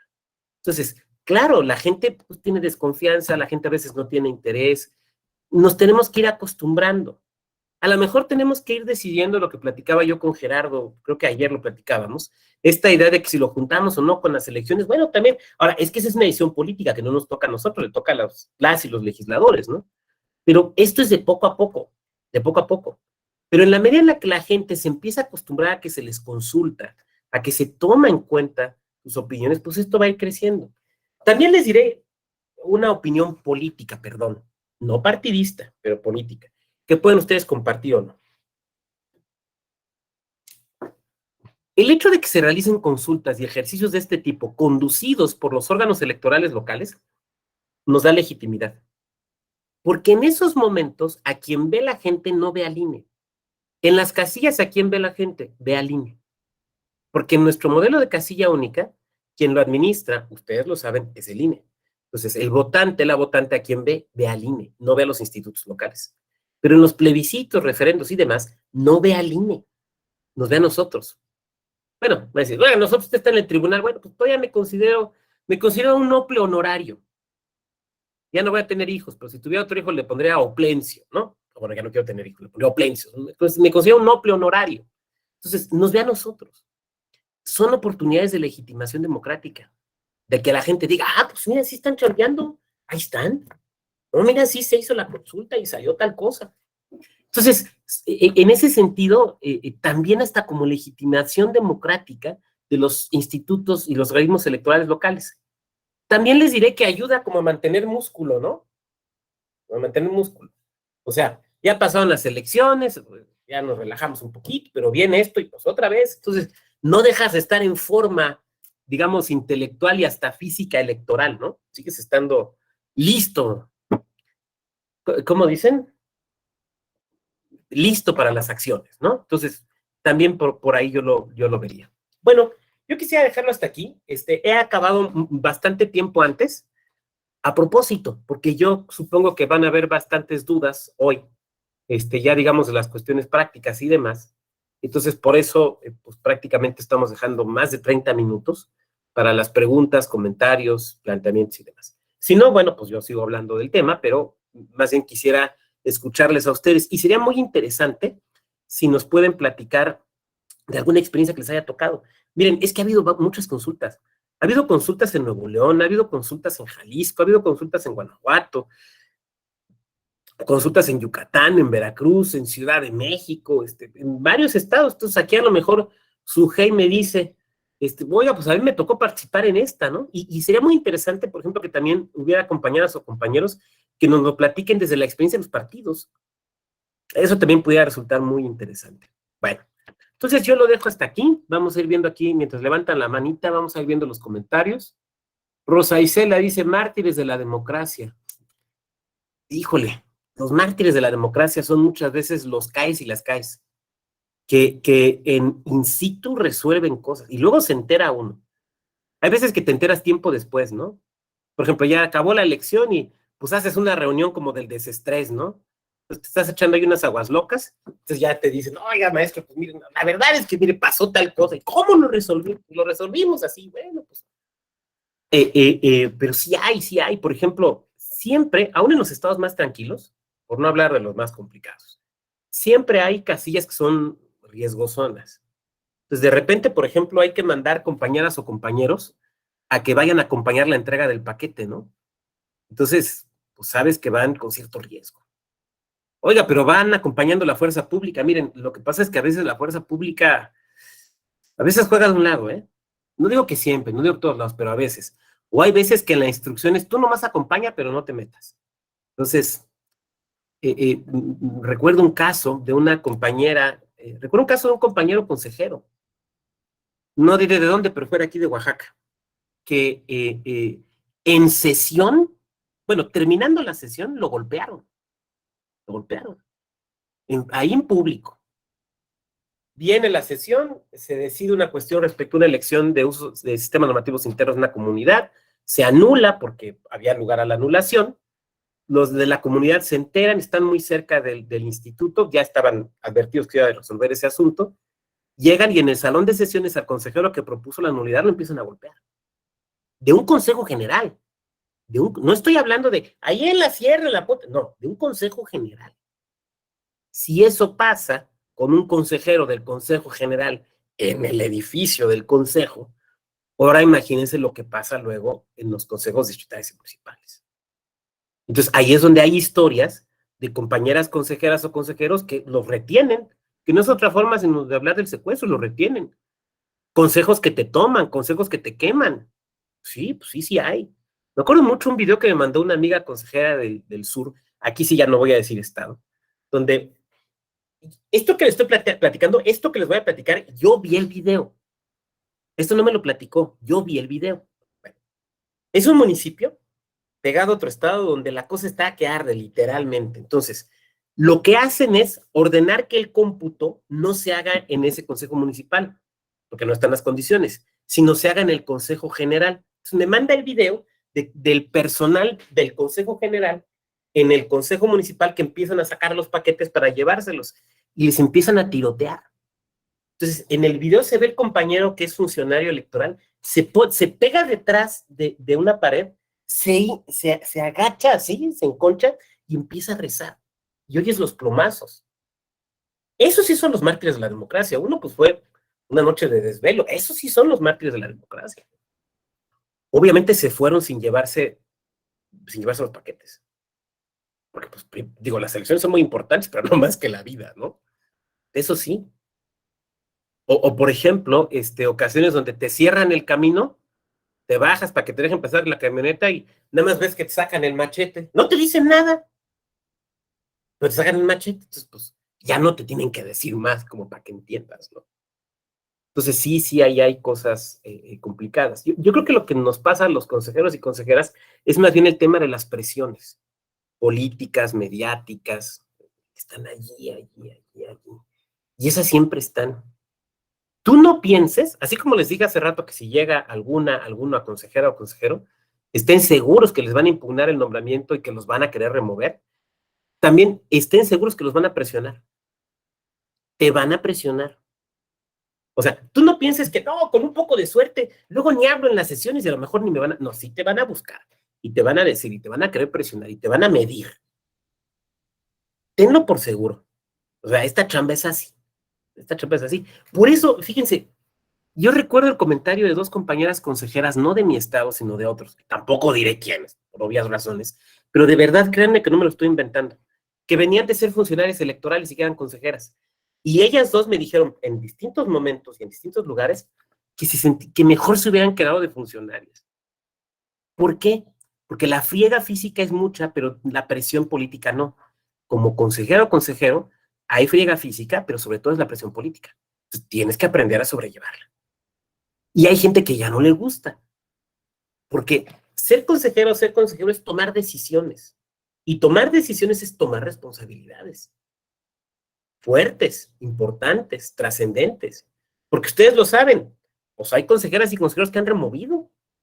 Hay consejos enteros, como el de Chiapas, que los descabezan. O sea, sí sucede, sí pasa. Siendo yo consejero, se los platico. Removieron a un compañero del consejo. Y a nosotros, a los demás, nos intentaron por lo menos 3 procedimientos de remoción. No nos tumbaron, pero a uno sí. Entonces, pues siempre hay que tener mucho cuidado, mucho cuidado. Y cuando yo digo cuidado, no digo miedo, porque el miedo te paraliza. Lo que digo cuidado es que tú debes de tener conciencia de lo que estás haciendo. Por ejemplo, tú como consejero, no puedes votar nada si no lo leíste. No tienes que leerlo, tienes que estudiar. Y alguien de aquí me va a decir, no, doctor, pues para eso tengo a mis asesores. Y yo te diré, ¿tus asesores van a votar? Y si tu asesor te asesoró mal, al que van a remover es a él o a ti. ¿Y quién es el que pone la cara? ¿Y quién es quien levanta la mano? ¿Y quién es el que dice voto a favor o voto en contra? Ese eres tú. Tú eres el responsable. Tú tienes que estudiar las cosas. Tú tienes que entenderlo a grado tal que si un partido te interpela o te interpela un periodista o una compañera periodista, tú puedas explicar lo que estás votando y por qué lo estás votando. Nada de que, no, pues es que así lo propuso el secretario ejecutivo. Ok, pero ¿cuáles son los efectos de tal cosa? No, pues déjenme estudiarlo. ¿Cómo? ¿Entonces lo votó sin estudiarlo? ¿No? Tú tienes que. Ahora, también les voy a decir una cosa, es divertido. Es divertido. Les voy a platicar algunas cosas ahí, por ejemplo. Yo tenía la costumbre, sobre todo al inicio del consejo, porque pues como éramos nuevos y los representantes de partido tenían mucho tiempo, pues te querían chamaquear, ¿no? A pesar de que ya tuvieras tiempo ahí. Entonces, lo que yo hacía era lo siguiente, cuando teníamos sesiones con temas muy complejos. Llegaba yo, entraba al salón cuando ya estaban instalados, ya íbamos a empezar la sesión, y llegaba yo con un altero así, pero altero, de libros engargolados de leyes. ¡Pah! Así como, vamos a discutir, pero vengo preparado. Empezaban a hablar, opinar, pues agarraba yo mi ley, la abría, y me quitaba los lentes. Yo soy muy miope. Si me encuentro con ustedes en la calle y no traigo lentes, si no me saludan, no los saludo, pero miren, luego la gente cree que porque soy mamón, no lo soy, es que soy muy ciego, sin lentes no veo. Entonces, si en la calle me encuentro con el compañero José Hernán y de repente no traigo lentes, miren, yo no veo ni a mi hijo si me lo encuentro en la calle. Entonces, abría yo la ley, me ponía yo a leer, me estaban opinando, y de repente volteaba. Pero como soy muy ciego, pues hacía esto, serio, y luego con la barba y vestido de oscuro, así como, ay, güey. Les voy a platicar otro truco. Es muy importante mantener una buena comunicación con los partidos. Es muy importante. Por un principio de transparencia y por muchas otras razones.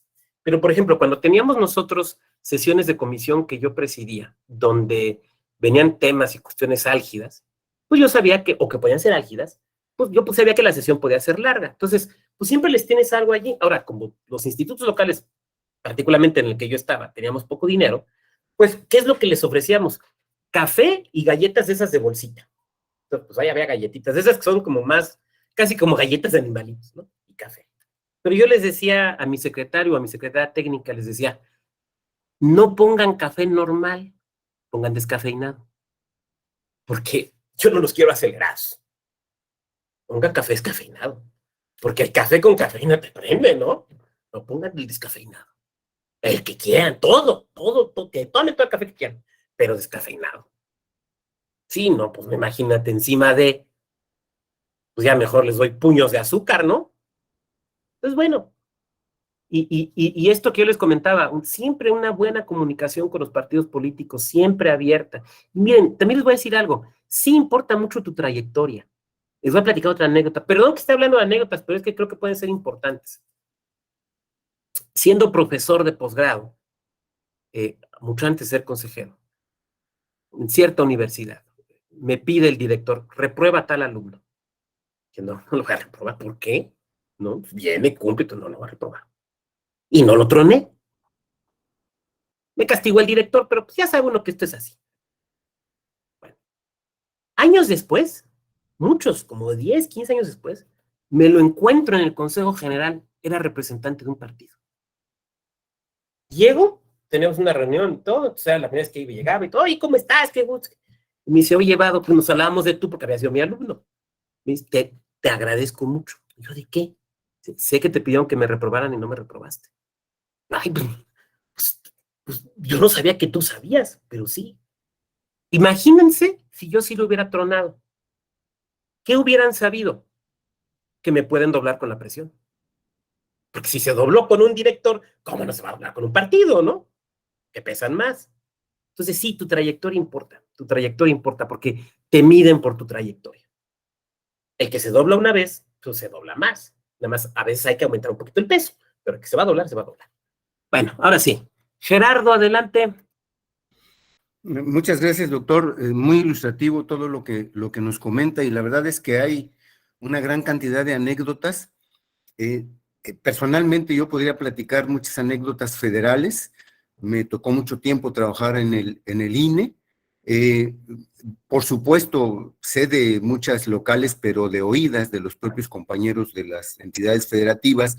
Hoy en las consultas que ha habido aquí en el estado de Yucatán, donde me he venido a refugiar, solamente como observador electoral he estado participando.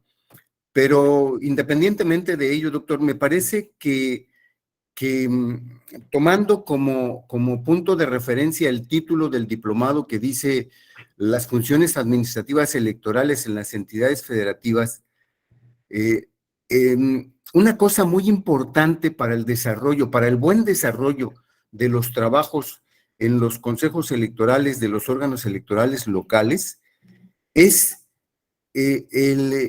una buena planeación, el buen diseño de los órganos electorales locales con el conocimiento, a lo mejor me equivoco en esto, con el conocimiento amplio del presidente y del secretario ejecutivo, que van a permitir que la plantilla de personal sea la necesaria para atender lo que la constitución local y lo que la ley local dice que debe hacer el órgano electoral. Eso como principio. Después, evidentemente, una buena planeación, una buena calendarización y un buen diseño de todos los procesos. Lo que usted nos ha comentado son parte de los procesos o procesos en los que participan ya cotidianamente los consejeros electorales locales y la plantilla de personal. Lo que nos platica de la urna electrónica de Jalisco, pues es lo que casi siempre ocurre en los procesos, una falta de seguimiento al final, que no se hizo la prueba y trajo como consecuencia un desaguisado. Pero si se trabaja puntualmente en la planeación, en la plantilla de personal adecuada y en la verificación de cada uno de los procesos, no digo que no va a haber problemas, digo que van a ser menos los que se presenten y va a ser más fácil la identificación de las soluciones que se propongan. Me parece que sí, la función administrativa es una piedra de toque, una piedra toral. A mi juicio son dos las características que debe de tener el consejero electoral o los consejeros electorales. Un conocimiento de la planeación de la administración pública y un conocimiento político de la entidad federativa, como usted lo ha mencionado. Creo que con esos dos elementos van a tener menos problemas, insisto, no desaparecen, pero van a ser menos los problemas. Y me atrevería nada más, para terminar, dos casos que me ocurrieron, y precisamente en el estado de Oaxaca, doctor, en elecciones federales. En una de las elecciones federales, los maestros de la sección 22 estaban muy fuertes para no dejar instalar las casillas, y se tuvieron que armar los paquetes electorales, doctor, con todas las de la ley.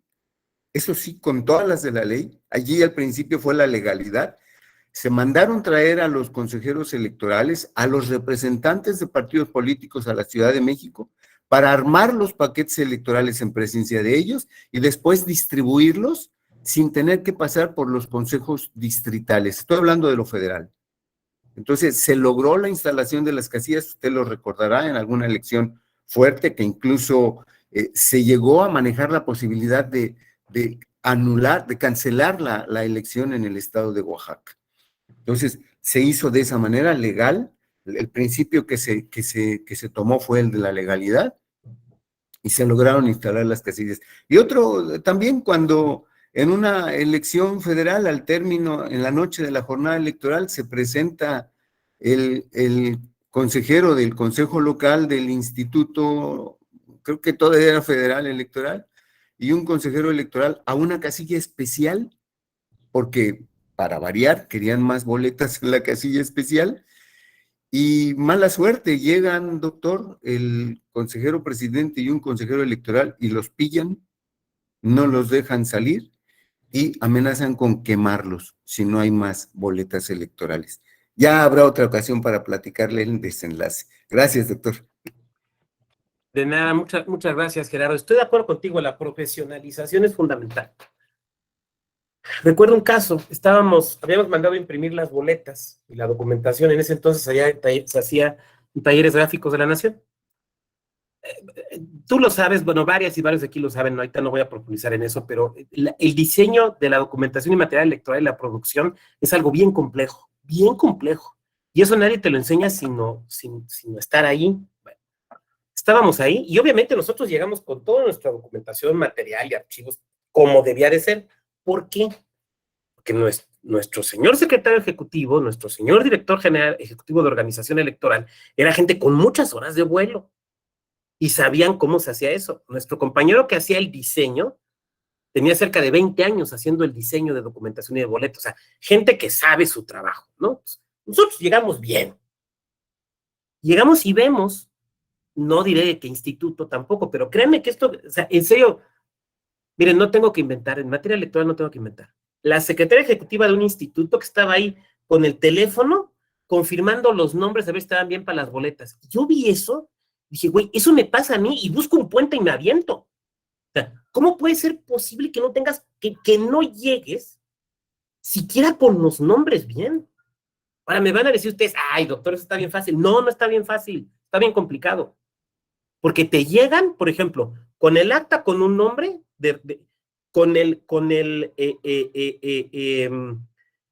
el INE con otro nombre y te solicitan el registro distinto. En el acta está María Isabel, en la credencial está Ma Isabel, y en el registro te piden que te pongan M Isabel. ¿Cómo lo pones? O sea, no está fácil. Tú tienes que verificar con los representantes de los partidos y les tienes que decir, aquí está la lista de tus candidatos, estos son los nombres correctos, fírmame que están correctos, para que después no me salgas con que diseñé mal las boletas, porque es una la nota, y luego ni siquiera se pueden sustituir. Yo vi eso y dije, o sea, nos pasa a nosotros y me aviento en un puente. A lo mejor me debía haber aventado cuando el plebiscito, primero resolverlo y luego aventarse, pero es terrible, o sea, sí necesitas gente profesional. La verdad es que sí necesitas gente profesional, gente que conozca perdón. Me acuerdo en otro estado, tenía elección en ese estado y platicando con las consejerías, me dicen, no, es que removimos al director de organización. Ok, perfecto. ¿Y quién entró? No, pues fulano. Oye, ¿qué tal? Bueno, pues es nuevo, pero va a aprender. Y yo, pusiste de director a alguien que no tiene experiencia en un proceso electoral y va a aprender. No les quiero platicar cómo les fue. Claro, obviamente yo no les dije nada, pero no puedes. Neta, no puedes. Porque esto es demasiado complejo. Entonces, no, aquí, miren, no hay lugar para las personas improvisadas.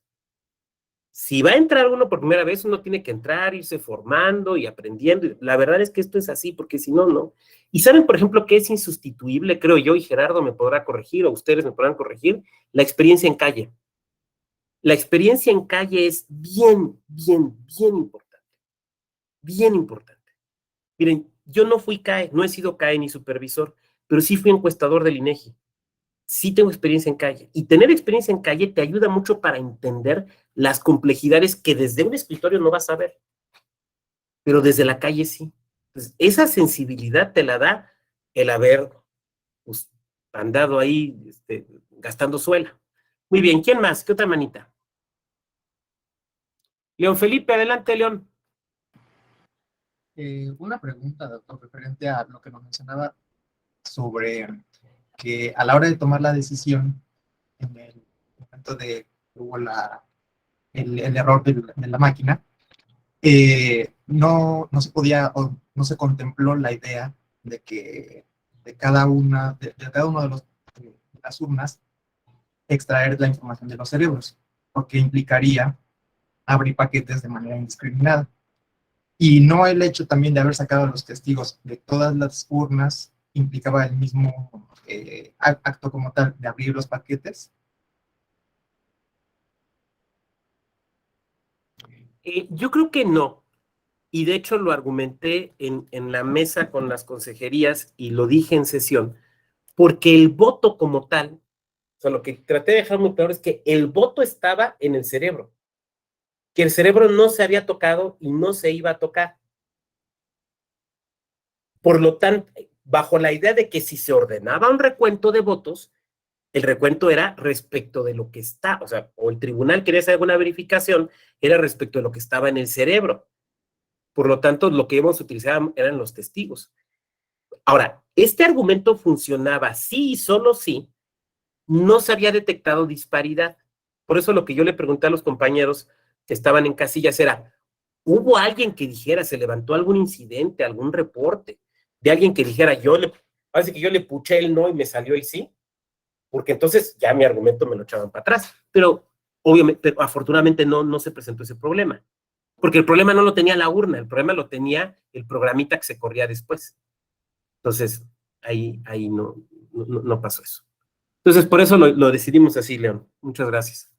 Ahora, la verdad es que les voy a decir algo, ¿eh? O sea, eso fue como los decidimos, pero a lo mejor aquí me levanta la mano Bernardo y me dice, oiga, ¿por qué no mejor hicieron tal y tal? Y a lo mejor es una mejor idea, ¿eh? O sea, eso fue como lo decidimos, pero no estoy diciendo que sea, desde luego, la mejor, sino dando razones de por qué lo hicimos así. Adelante, Gerardo. Doctor, sí me parece que la decisión fue bien tomada por una razón, porque en ningún momento se alteró lo que ya había ocurrido el día de la jornada. No se alteró.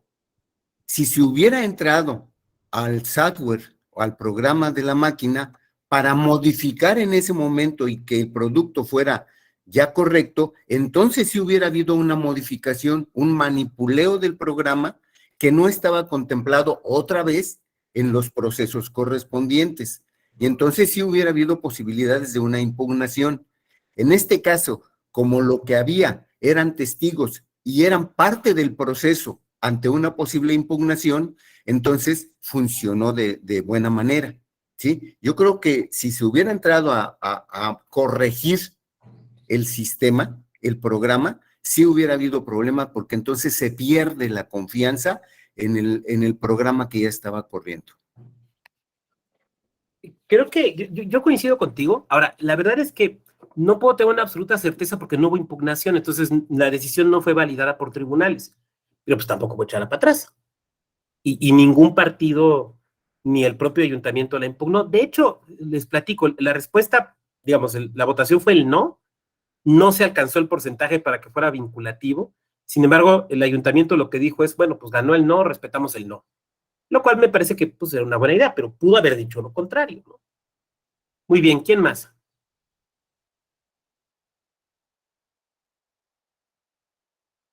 ¿Nadie?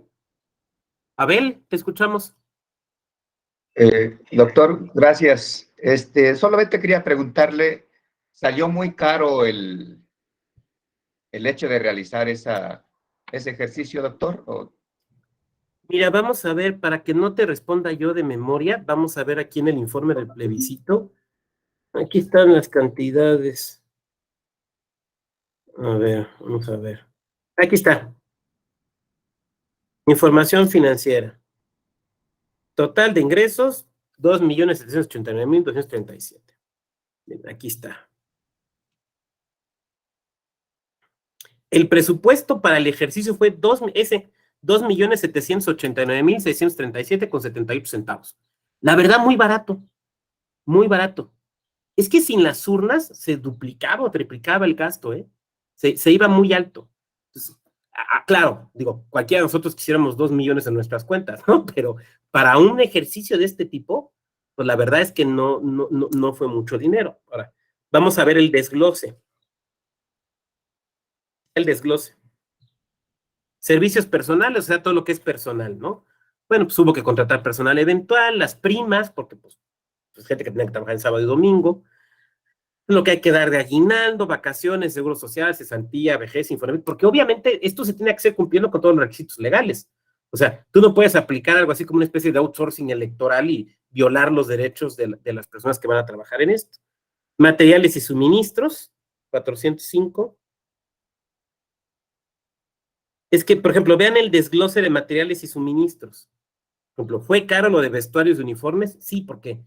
¿Y por qué les dan uniforme? Porque pues, imagínate que andan diciendo, ahí anda en la comunidad una persona extraña tocando puertas y quién sabe quién caramba sea. No, tienes que identificarlos claramente, ¿no?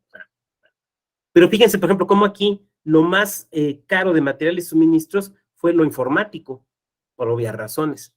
Y vean, por ejemplo, cómo líquido indeleble quedó en ceros.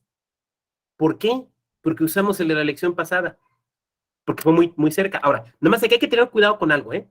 A ver, el líquido indeleble tiene caducidad. O sea, no es así que uses, o sea, no puedes decir, ay, tengo unos de 5 años, no, porque esos causan un daño grave, o sea, no. Pero acababa de pasar las elecciones, había líquido indeleble que todavía estaba sin caducidad, entonces fue lo que se usó. O sea, ¿para qué mandas más, no? No es necesario. Materiales útiles de impresión y reproducción, fíjense qué poquito, 87,000 pesos, muy poquito.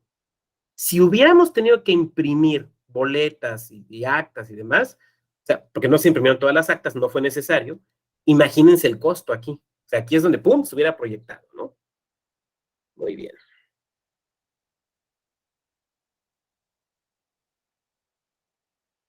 Aquí está.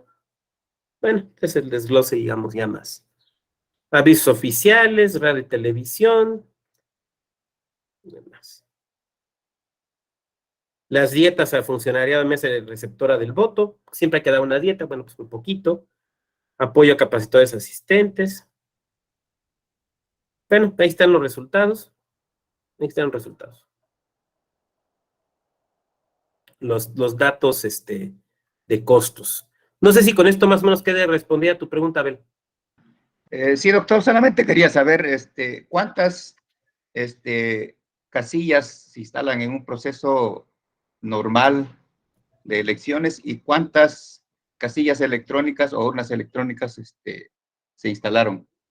Ya, vamos a verlo aquí. No recuerdo cuántas casillas se instalan en el municipio del Marqués. En el estado son cerca de 2,700, pero en el municipio del Marqués la verdad es que no me acuerdo. Pero podemos ver cuántas se pusieron. Mira, vamos a ver. Ahorita lo encontramos. Estos son los dictámenes y demás. Me gusta mucho dictaminar. Pues aquí están, a ver. Aquí está. Bueno, esta es la conformación, son las secciones, las famosas SORES, urnas. Bueno, es que este era lo que se había utilizado en la...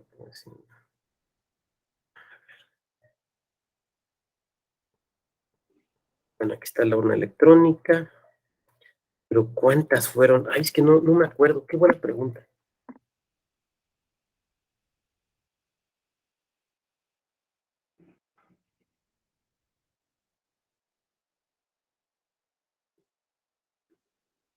Bueno, lo que decía Gerardo de la planeación. Este es un resumen, obviamente, completa, pues eran unas sábanas. Ese traje ya no lo tengo. Instituto Politécnico, de Marqués, estrategia, capacitación, manual. ¿Dónde está? A ver, ¿dónde está? Nuestra supervisora de supervisores. Topes de gastos de difusión. ¿Dónde está eso?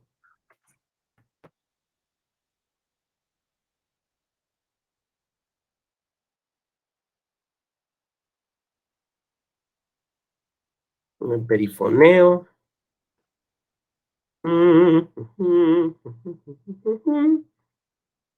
33 secciones, 33.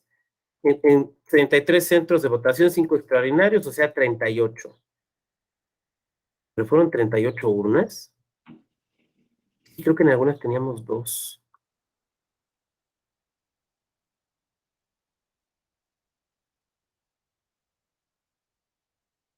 Ahí están los observadores. Obviamente hubo observadores y observadoras.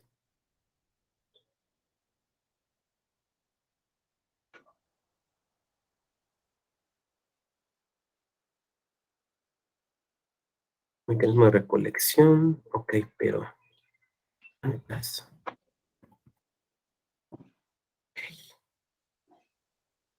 Ahí estábamos muy felices pensando que no iba a pasar nada y pasó. 92 mesas, 92. Sí, fueron 92. Sí, fueron, según yo, 92.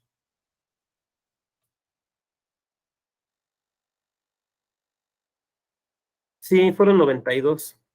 Sí, 92. Muy bien. Gracias, ¿Quién más? doctor. Con gusto. ¿Quién más? ¿Quién más? Bueno, no siendo así, yo les agradezco su amable paciencia y presencia en esta sesión. Hay algunos documentos que ustedes pueden consultar para profundizar en este tema. Hay un manual de idea internacional sobre mecanismos de participación ciudadana. No sé si estoy en español, pero hay un manual, creo que sí, creo que debe estar en español. El manual de idea de buenas prácticas. Hay también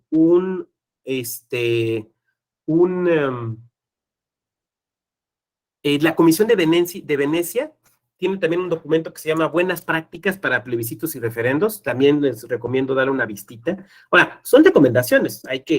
Depende también de la legislación de cada estado, de cada país, de cada entidad y de la práctica real, ¿no? Pero son algunos documentos que vale la pena que ustedes puedan observar.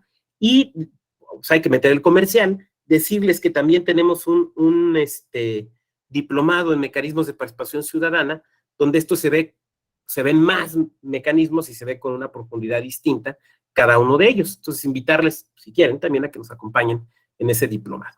Pues les agradezco mucho, les deseo que tengan muy buen día, y bueno, pues seguramente si coincidimos después en otra clase va a ser un gusto saludarles. Les agradezco mucho, que tengan muy buen día.